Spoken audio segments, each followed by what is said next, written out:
Speaking order. Who knows? Good morning, everyone. Thank you for being here. Standing behind us and in front of us here are the VIPs, the people who make America work, the working people of our country, who are the backbone of our middle class, the backbone of our democracy. And unfortunately, we meet during a dark time for America's workers. As government is shut down, it's a dark time. Last night, the president spouted more malice and misinformation, appealing to fear instead of facts. The reality is that the president could end the Trump shutdown and reopen government today, and he should. Instead, he is holding the American people hostage to his ineffective, expensive wall and withholding paychecks for hardworking Americans. To some, he is saying, work without a paycheck. To others, he's saying, just stay home. In all of those cases, he's being unfair, not only to the workers, but also to the American people whose services he is depriving, and also to our economy. The president's manufacturing crisis reaches into the lives of millions of Americans. It threatens services and benefits they need to stay healthy and secure. It robs hardworking Americans of their paychecks. Some we will hear from, like Steve Reeves and the 3,200 workers of the AFGE National Local 4060, Holly Salamito and the 5,000 workers of AFGE Council 222, Eric Young, and the 3,200 men and women of AFGE Council 33. These numbers are numbers to you, but they are people. They are families. They are resources in our community, and we'll hear from them. And of course, we're very, very honored to welcome J. David Cox, who represents the 700,000 American Federation of Government Employees. Later today, congressional Democrats will go to the White House. Will have given the president a Republican path forward. We have said to them, we are willing to accept what the Senate Republicans have passed overwhelmingly in the Senate. Well, take your path forward. Take yes for an answer. Instead, he has chosen a wall over workers. The president needs to end his senseless shutdown and reopen the government. And a champion in making that distinction for the president. You want to negotiate on the wall? Let's proceed in a way that is respectful of our security and respectful of our values. I'm pleased to yield to the distinguished Democratic leader of the Senate, Senator Schumer. Thank you, Leader Pelosi, and I want to thank everyone here from AFGE, J. David Cox, and the great workers. And these are the people this is all about. These are people, it could be a cloudy Monday morning, rainy. They have 100 fever, but they go to work because they believe in what they are doing. They know how important it is to the American people. And to use them as hostages through a temper tantrum by the president is just so wrong, so unfair, so mean-spirited. It ought to end, and it ought to end now. Hundreds of thousands of federal workers are furloughed. 100,000 more are working without pay. In a short time, they're going to miss their first paycheck. And when you multiply those federal workers by their family members, the people they love and care about and who rely on their steady paycheck to survive, you get a better sense of the pain that the president is causing with his shutdown. We've been joined today by men and women who are really dedicated in our VA hospitals and in FEMA and in EPA and in federal prisons. The people behind me represent the real human collateral damage of President Trump's temper tantrum. The president speaks all the time using this shutdown to make our border secure. But the dark irony is he's forcing TSA agents, CBP officers, and prison guards to work without pay. Tell me how that makes America more secure. So the president needs to come to his senses and end this shutdown now.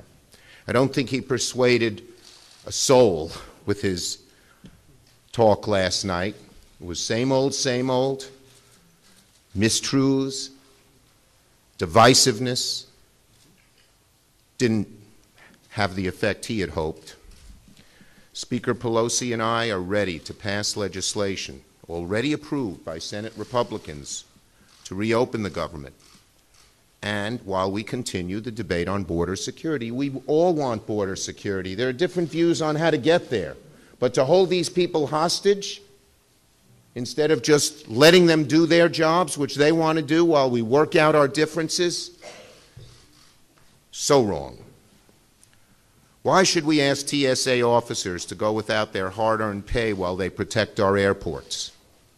Why should we ask food safety inspectors to go without their hard-earned pay while they ensure the food we eat is safe? Why should we ask prison guards to go without their hard-earned pay while they keep the public safe? It makes no sense. None of these things have anything to do with a $5 billion request to fund the wall, which of course Mexico is still not paying for, despite what the President said last night. The House passed legislation to reopen the government. It's time for President Trump, our Republican colleagues in the Senate, to accept it. My message to President Trump and my Republican colleagues in Congress is simple. Our federal workers just want to do their job. It's time that you do yours. J. David Cox. Thank you so much, Leader. Good morning, and I truly want to thank Speaker Pelosi and Leader Schumer for inviting us here today. Federal employees are absolutely, completely, and without reservation opposed to this government shutdown lockout, and it is a lockout, brothers and sisters. Whether we're being forced to work without pay or locked out of our jobs and prevented from going to work, we want this shutdown lockout to end this very minute. We don't just oppose it because we're not getting paid, but that would be reason enough. We don't just oppose it because we're being kept from doing our jobs on behalf of the American citizens, but that would be enough. We don't just oppose it because it makes a mockery of our democracy and our government, but that too would be reason enough. We oppose it for all those reasons plus another very important reason. One, we oppose being held hostage. We oppose being collateral damage. We oppose the use of extortion instead of reasoned debate. We oppose politicians who think so little of us, our work, and the institutions of government that they think nothing of bringing whole government departments to their knees. Let's be vigorous in the debate over budgets and taxes and spending and border security. The Senate is the greatest deliberative body in the world, and so is the House. Oh, Madam Speaker, I was getting there. But let everyone make their best arguments. Try to persuade people. That's our system of government. That's the system of checks and balances in our government. But do not hold the government hostage. Do not hold our tax dollars hostage. Do not hold federal employees hostage. Do not hold our members' paycheck hostage. This morning, you'll hear from real federal employees who will tell you what's happening all across this country as our members try to figure out how to pay their bills this week without a paycheck on payday. You're going to hear from Eric Young from the Bureau of Prisons and Holly Salamito from HUD and from Steve Reeves from FEMA. And you're going to hear what this shutdown, and it is a lockout, feels like, what the damage it's doing to real people whose average take-home pay is $500 a week. Real families They need their jobs. They need their paydays. They want to service the American people, and it's time for this lockout to end. Thank you so much, Madam Speaker and Mr. Leader. Thank you. Eric Young with our Council of Prison Locals. Good morning. My name is Eric Young, the National President of the Council of Prison Locals. We represent 32,000 bargaining unit employees inside our nation's 122 federal facilities. Federal correctional workers are the lowest paid federal law enforcement officers in government. Many live paycheck to paycheck. Our law enforcement officers start at a low pay scale, at GS 5, 6, 7, as Jay David stated, averaging between $500 and $700 a week. Many of our professionals are single mothers who are being forced to work without pay and still have the responsibility to pay for child care and other expenses like gas to get to work. There are mom and dads who are, in the most cases, a single sole source of income in their household. The workers taking care of their families, their children, the elderly parents. Veterans make up 30 to 40% of our federal workforce. Our veterans took off from their uniforms in the military to put on their uniforms in our American prisons, supervising some of the most heinous criminals in this society than most law enforcement officers would see pretty much in an entire career. Yet our pay is held for ransom. So this shutdown must end. Allowing this shutdown to go on any longer is completely unconscionable. This underfunding, the lack of staffing is so bad, we have secretaries, cooks, and teachers filling in every day behind missing correctional officers. This shutdown only makes it worse. So what does it serve America's public to shut down the government in the name of border security and neglect their internal security and the fabric inside of our federal prisons? We are the faces behind this shutdown. We are the real people working in the Bureau of Prisons, in the Transportation Security Administration, and other federal agencies today, doing so without federal pay. In this shutdown, if something happens to any of our professionals behind this distraction, blood will be on your hands. Stop playing chicken with our lives. Well done. I'd like to introduce Holly Salamino.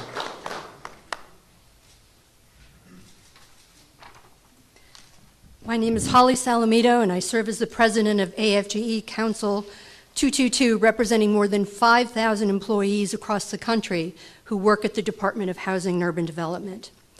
This is a very difficult time for HUD employees. Many HUD employees, some of whom earn between $40,000 and $50,000 a year, live paycheck to paycheck. Employees can't make their car payments. They can't pay their daycare providers. If you don't pay your daycare provider, you lose your slot, and that is serious business. With the length of time this shutdown has gone on, people are going to start missing their mortgage payments, which could affect their credit rating. These financial impacts are serious and long-lasting. We've asked employees to share some of their financial difficulties, but in many cases they're embarrassed or ashamed to publicly disclose that they live paycheck to paycheck. In addition to federal employees, the people that HUD serves are impacted. HUD's mission includes serving some of the poorest people in America. I am told that building inspections are not taking place. HUD has oversight responsibility for public housing authorities, and if there's a problem, there's no one at HUD to call. In some cases, people are facing eviction. The repercussions of this shutdown are real, and we need Congress to reopen the government immediately. Thank you. Well done. Thank you, Holly. Mr. Reeves from FEMA.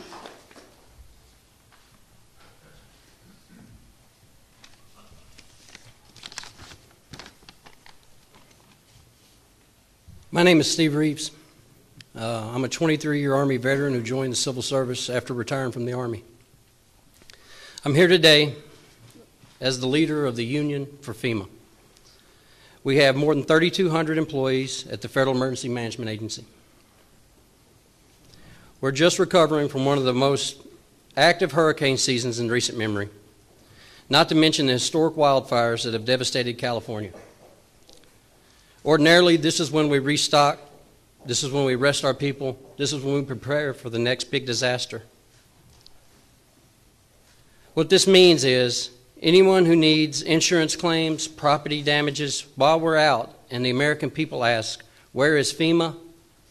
We're furloughed. We need the government opened now. Speaker Pelosi. Thank you very much, Steve. Please to have any questions. Before we do, though, I just want to address something, a couple of things that we heard here. We've heard that many of our public employees, federal public employees, are veterans. Our veterans are very adversely affected by this. If we want to support our veterans, we will not hurt their credit rating. And that's what missing a mortgage, a rental payment, a car payment, and the rest does to everyone's credit rating. As far as credit ratings are concerned, the credit rating of the United States of America will be affected if this goes on as the president says he's willing to let it go for months or years. How irresponsible in that regard. But if you're going to negotiate, it's really important to stipulate to a set of facts. And what the president said last night was not factual. It was not factual. We all want to evaluate what the threat is at the border. We all are committed to strong border security. We have suggested ways to do that, whether it's technology of scanning of cars, other technology, whether it's roads and infrastructure at our ports of entry and the rest. There's a path here, but it is not one that the administration wants to take.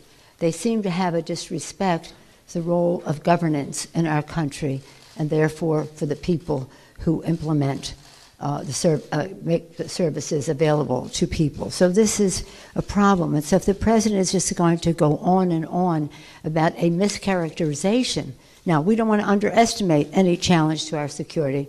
Don't get me wrong, we're all committed to border security.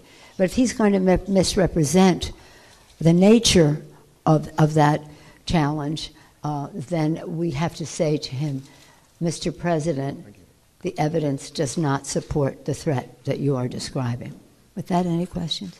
Yes, sir. Yes, sir. If this goes on, continues to go on, with no end in sight, will there ever reach a point where you have to negotiate a middle ground on money for the border wall and for border security with this president? We have been negotiating. The White House seems to move the goalpost every time they come with a proposal. They walk away from it. Pretty soon these goalposts won't even be in the stadium. So what we want to say to them, if we can come to some agreement, we want it in writing so the public can see it, so it doesn't change. But it's much harder to achieve a good negotiation while the government shut down. The first order of business, we'll continue to negotiate. The first order of business, open up the government. You heard these people, right? Yes. Open up the government. Open it up. Are you open to middle ground on money? Next question. We are seeing a growing number of Republicans saying that they do support your plan to reopen the government. Do you think you can get enough members from the other side of the aisle to force the Republicans' hand to act on this? Well, the president has obviously, and I thank you for that question, because it really, some of the responsibility, of course, is on the president, who just has an obsession with this wall, but it's on the Republicans in Congress as well.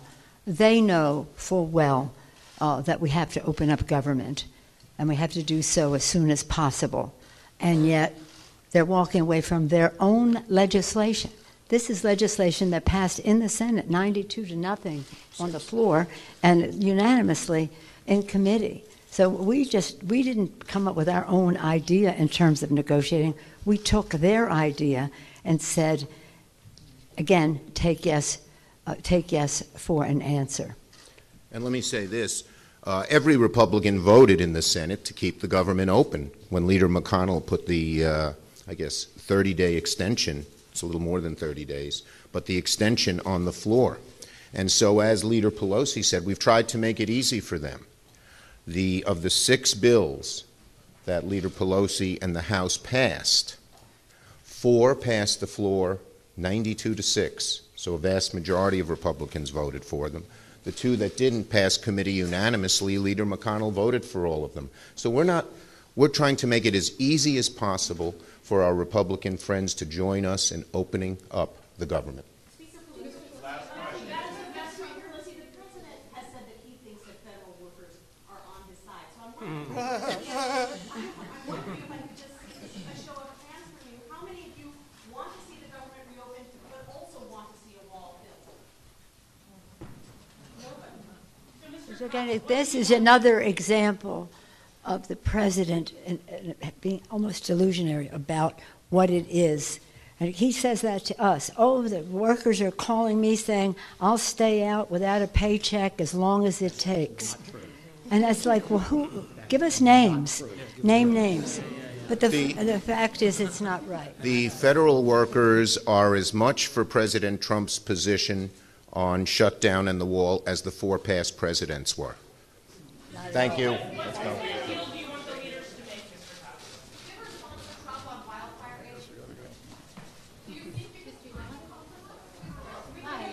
Milligan, I write for U.S. News and World Report.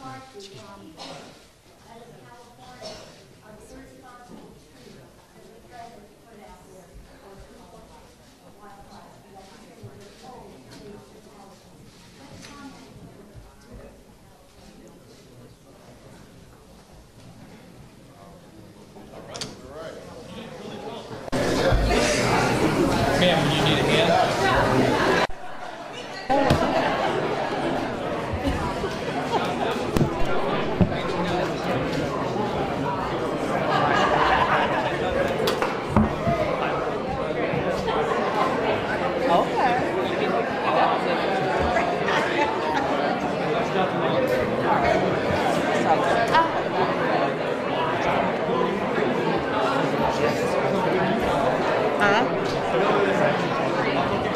Yeah, I'm gonna get a massage. I went in, I couldn't even walk 2 days ago. So I went in the massage and got me right down. Okay, now you gotta come back. You've been doing heat. This was interesting. Good to meet you. It was a pleasure to meet you. I enjoyed chatting with both of you. I was gonna say keep in touch. I didn't think I even had any cards with me. I don't have cards. These are like my cards send were me an email, and after this is all done, we can have lunch. I'll buy your colleague that sits across from you. You're buying us lunch? Well, he works for the contractor.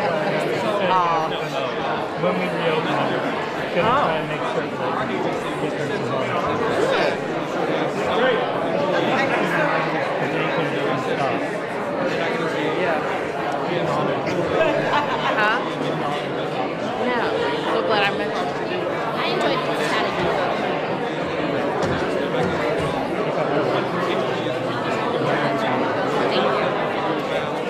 Hopefully I'm more.